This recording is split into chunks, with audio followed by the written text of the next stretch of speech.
এই একটা ভুলে ছাগলের উকুন আঁটালির সমস্যা আরও বেড়ে যেতে পারে। তাই আমি আমার খামারে কিভাবে ওষুধ প্রস্তুত করেছি, কিভাবে ব্যবহার করেছি এবং কি কি সতর্কতা মেনেছি সব ধাপে ধাপে দেখিয়েছি। কিন্তু এই শর্টসে সব দেখানো সম্ভব নয়। তাই সম্পূর্ণ ভিডিওর লিঙ্ক ডিসক্রিপশন বক্সে দিয়ে দিয়েছি। এখনই নিচের ডিসক্রিপশন থেকে ভিডিওটি দেখে নিন।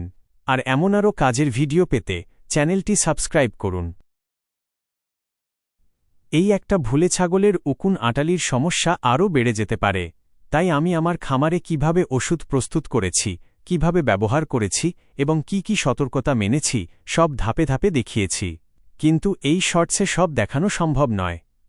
তাই সম্পূর্ণ ভিডিওর লিঙ্ক ডিসক্রিপশন বক্সে দিয়ে দিয়েছি। এখনই নিচের ডিসক্রিপশন থেকে ভিডিওটি দেখে নিন। আর এমন আরও কাজের ভিডিও পেতে চ্যানেলটি সাবস্ক্রাইব করুন।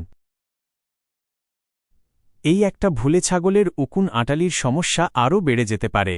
তাই আমি আমার খামারে কিভাবে ওষুধ প্রস্তুত করেছি, কিভাবে ব্যবহার করেছি এবং কি কি সতর্কতা মেনেছি সব ধাপে ধাপে দেখিয়েছি।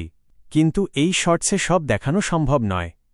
তাই সম্পূর্ণ ভিডিওর লিঙ্ক ডিসক্রিপশন বক্সে দিয়ে দিয়েছি। এখনই নিচের ডিসক্রিপশন থেকে ভিডিওটি দেখে নিন। আর এমন আরও কাজের ভিডিও পেতে চ্যানেলটি সাবস্ক্রাইব করুন।